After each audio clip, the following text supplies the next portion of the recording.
Boom. Boom. Boom. Hello! Sorry, I kind of got distracted. I am the Doctor, and welcome back to Star Fox Adventures. In the last episode, we worked our way through Moon Mountain Pass, and then the Volcano Force Pit Temple. We got the Freeze Blast, which we can use to dim fires and open gates and get 2 fuel cells. In this episode, we are going back to Thorntail Hollow to try and attempt to find the location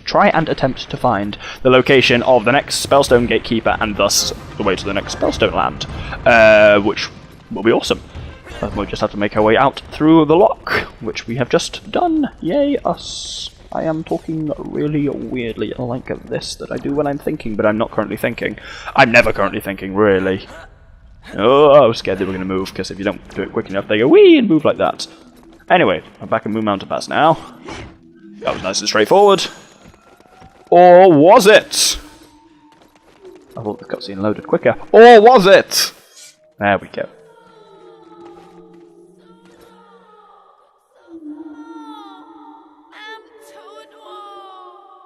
Can you hear that?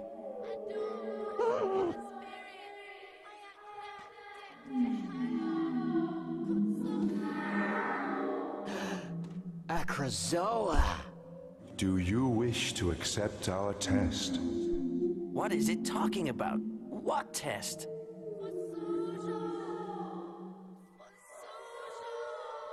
I was released when she completed my test, but she is now in great danger, and for her to survive, you must continue what she started, and collect the remaining Krazoa spirits, for only the pure of heart can enter our shrines. I can't just stop now to save this stranger. The planet is falling apart.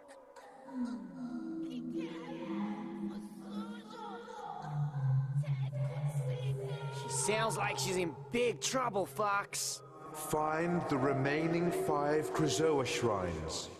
Complete the test within each, and bring the spirits to Krazoa Palace.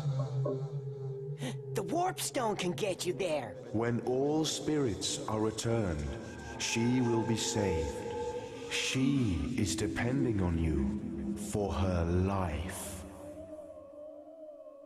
Defeat the creature to collect a moon seed. I guess we'd better help her. So, a lot of plot there. A lot of issues as well that I'm going to talk about. Number 1, why is Crystal still speaking in Saurian when we have a fully functional translator? Number 2, I don't currently have subtitles turned on. Oh, another Rumblestick cave. I don't currently have subtitles turned on, so it doesn't bother translating what Crystal's saying as well. Like, it doesn't auto-translate, it just assumes I speak Saurian, which fortunately I do. So Crystal was basically just saying things like, help me, don't hurt me, I need Krazoa spirits to survive, ow, ooch, ow, I'm in pain, those kind of things. Anyway, we haven't had a staff upgrade for ages before the Ice Blast, and now it gives us 2 in a row, which is awesome. Zap, zap, zap, zap, zap, zappy, zappy, zap. This time, we received the Groundquake. Unleash energy that can stun the strongest of bad guys. I take issue with that, because there are specifically, later in the game, there are some bad guys that are explicitly too big to be stunned by a Groundquake, and we need to get a second upgrade in order to be able to stun them successfully. So it annoys me that it says you can stun the strongest of bad guys when you can't. But, ignoring that, yes, we now have the Groundquake, which looks really cool and is a massive drain on magic. But we can use it to defeat the creature that the creepy Krazoa was talking about. This is a Caldecom, which is... go away. Surrounded by a force field, but what we can do is hit it with Groundquake like that, and then it starts spinning around and we hit the back of its head. And then we do it again. And these are really time consuming to kill, but every time you kill them, you receive a moon seed. Plant them in soft earth because they are seeds of darkness. You'll need something hot and bright to make them glow. Moon seeds. What we essentially do, plant them there, in these little patches that look like bomb spore things but aren't, and we get Tricky to use on them, and then they grow into something that we can then climb up, which is awesome. But we need a lot of them for the coming area, and so to speed time up, I'm going to kill this Keldachom over and over again. It's just kind of mine some moonseed, so I will see you in a bit.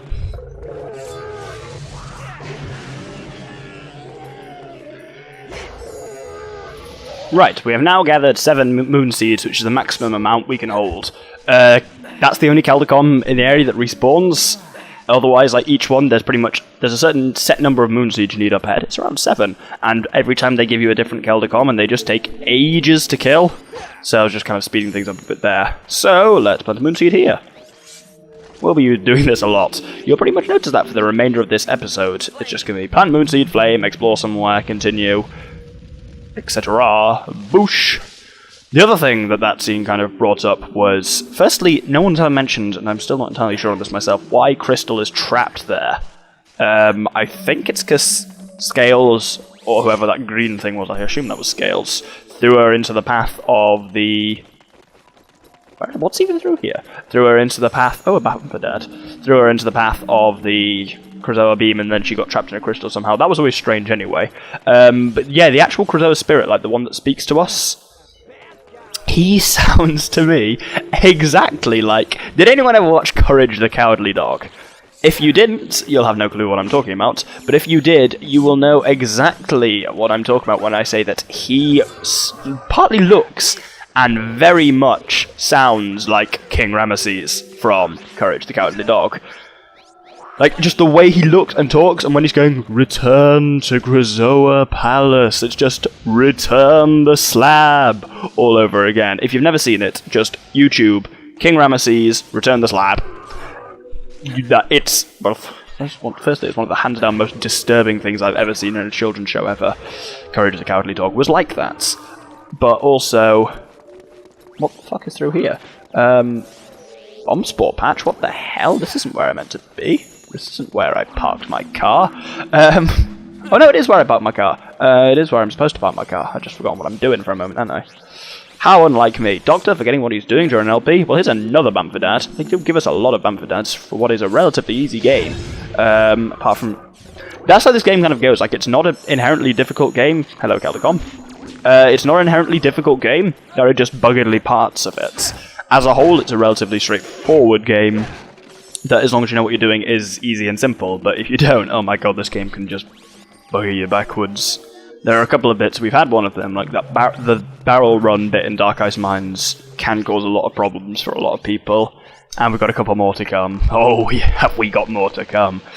But otherwise, like in between those bits, not much death occurs in this game. It's pretty straightforward. All the Keldachoms. Now, cool thing happens. What the? Look out!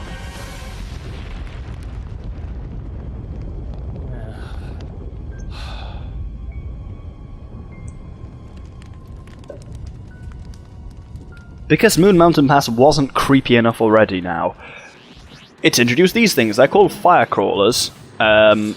And they remind me of... They look like an evil Thorntail. That's what I always thought of them as. Just like, if a Thorntail went, like, dark side, it would look like one of those, I imagine. But yeah, so there is this massive meteorite blocking a way out now, and all these little kind of vents surrounding it. So what we need to do is put this meteorite out, pick it up, and plug one of the holes with it. So that's now started bouncing a bit. Because of the kind of pressure channeling. But it's not quite enough, is it? So what we need to... Oh dear god. Get away, Laughing Bird! What we need to do is gather some more meteorites. So if I recall correctly, there's one here, I want to say? Not... Yeah, there is. I knew it was either one here or there was a Bamfordad here. But... Hooray! So that's 2 meteorites. I think... That was just off camera, so you didn't see it, but I heard it happening, and you can see it now.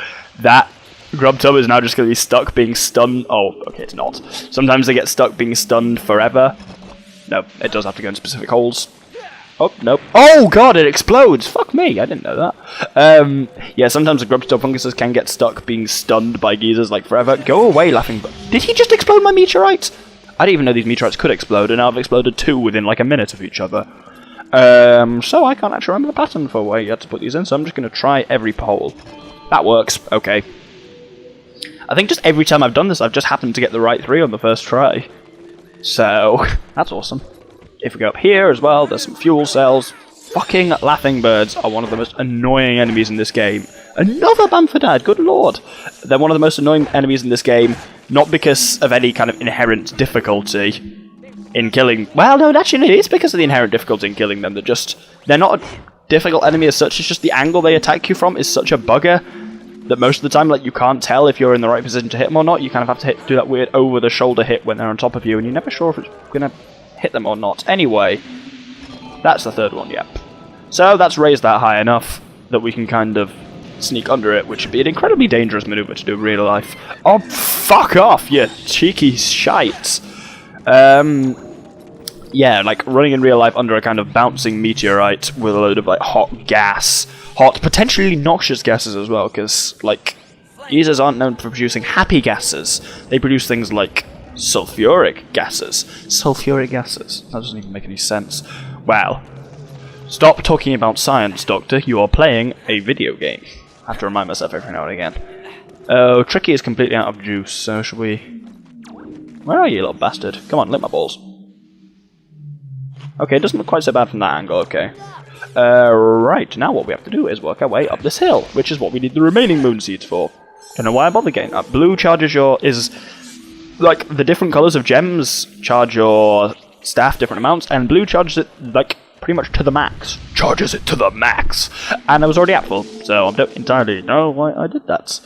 But I think we only need one more moon seed now. Actually, well, we need two, because there's a little side bit, but I'm not going to do that. Yeah, there's one up there, but I'm not going to do that yet, because, it's part of another side quest that I'm going to come back and do later, just so everyone knows. Oh, fuel cell! Completely forgotten that's there. That's awesome. Here's a teleporter to... Well, I'm not going to tell you where it goes. I thought it would say in the kind of bottom left info indicator thing, but it didn't, so... Yeah. Yeah, you might recognise this, because it looks very similar to the one we did right back in the prologue. This is the second Krizoa shrine of the game, and only the pure of heart can enter the shrines and take the tests, and there is nothing purer of heart than someone like Fox, who is doing this quest entirely so he can get paid. Yeah, think about that for a moment. I hate to think what someone not pure of heart would be in, kind of by the Krizoa's definition. Fuck off! By the Krizoa's definition. Now this one, I think... Let's kill you, sir, because you'll annoy me otherwise. Yeah. Oh, whirlpools. Whirlpools kind of suck you in and hurt you. But not really. Oh god. I'm not having good luck with not walking into fire, generally, in this game. I just always do it. What was the thing with this shrine? I'm pretty sure this was the... Turn and shoot, yeah it was. I have a name for each of the shrines in my head. This one was turn and shoot, because it repeatedly involves...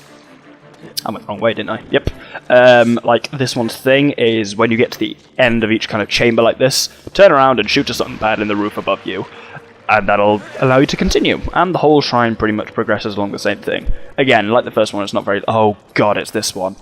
This bit reminds me of something from Super Monkey Ball, in that it's really fucking buggedly, and like, there's no, you don't jump off the edges or hold onto the edges. You just literally fall off. Like there's no margin for error. But fortunately, I've done this a lot. Turn and shoot. There we go. There's some pad, and that was actually it. Awesome. That went well.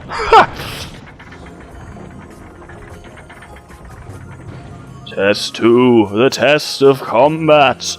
Prove your worth in combat by defeating all of the Sharpclaw within the time limit. If you succeed, I will become yours to return to the Krizoa Palace.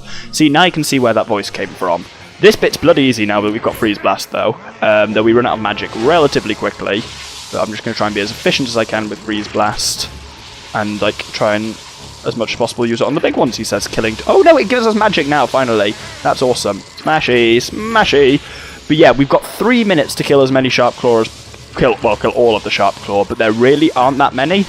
And especially if you use the Freeze Blast tactic, this is the easiest Sharpclaw, like, Krizoa test, in my opinion. Because that's it. Oh no, it's not it! Okay! The music had stopped because I was that efficient at killing them. I was better than the game had expected. This one is even easier than... I've never had this happen before. The the music keeps stopping and the old music coming back because it thinks it's finished, just because normally the combat music is playing this entire time here, but it's because I'm killing them faster than they can spawn, which is really rare. That one didn't even move or make any attempts to try and hit me. There we go. That's definitely the easiest Krazoa test, just because it's right after you get Ice Blast, which makes killing Sharpclaw very easy. The other really easy one was the test of observation we've already done. The next couple of ones are interesting. One is incredibly difficult still. One shouldn't be difficult, just is to me because I suck. One is it's impossible to tell whether you're doing good or bad, and the other one I can't actually remember. Oh, no, I can. That one's... well, that doesn't count. Anyway, you did it. You collected the second Krazoa spirit. It will remain in your body until you take it to Krazoa Palace, where it can be released. So yeah, Fox has got the creepy purple eyes now. So at least we know now we have to collect we have to collect 4 spellstones and 6 Krazoa spirits. We've already dropped off 1 spellstone and 1 spirit, and now we have a second spirit to deliver.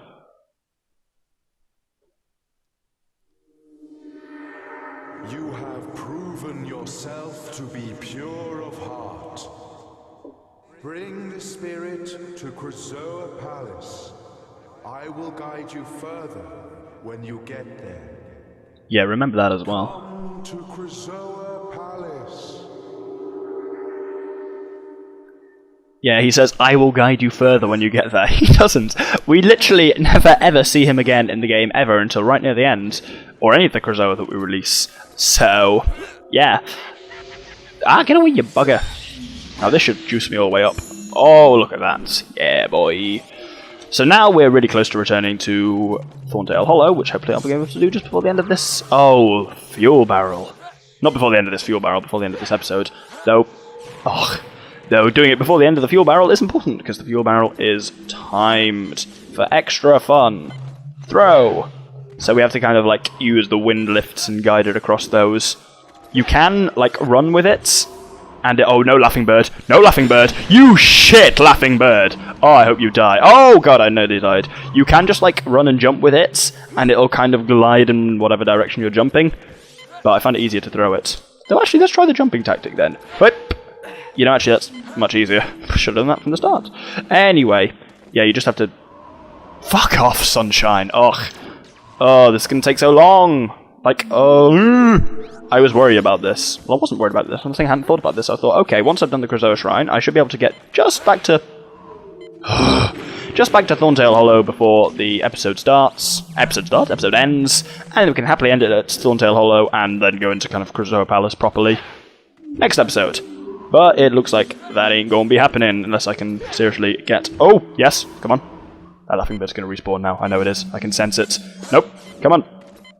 What? No! I did not throw it at that angle. You can... no! You're wrong, game. I'm right and you're wrong. Can we just go this, like, cheeky way? Yeah, I can go the cheeky way. The barrel can't. Right, I'm gonna try it once more and then I'm just gonna cut. Because fuck this shit. Oh, God. Fuel barrels are one of the most prevalent but annoying mechanics in this game, and it loves them. This one would be slightly easier if it wasn't timed, but that's just an extra level of... what?! I was... I was clearly facing in the right direction. This game was just being wrong. You're wrong, game. I'm right, and you are completely wrong. So I win. Right, let's aim that there.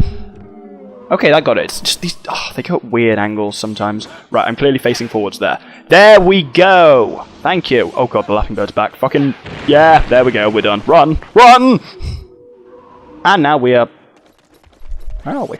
Oh, we're here. No, I know where we are. We're right at that... at the beginning of the Moon Mountain Pass section. So, well, not quite at the beginning of it.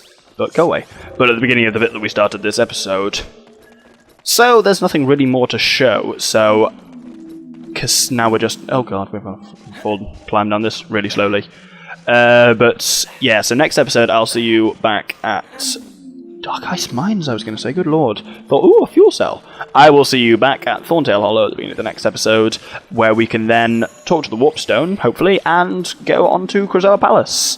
So, oh yeah, the barrels start again now when I run, but hopefully I should be able to outrun them. So yeah, this episode we've managed to successfully make our way through the Moon Mountain Pass, and collect our first Krazoa spirits as Fox, our second one in total, by beating the test of combat.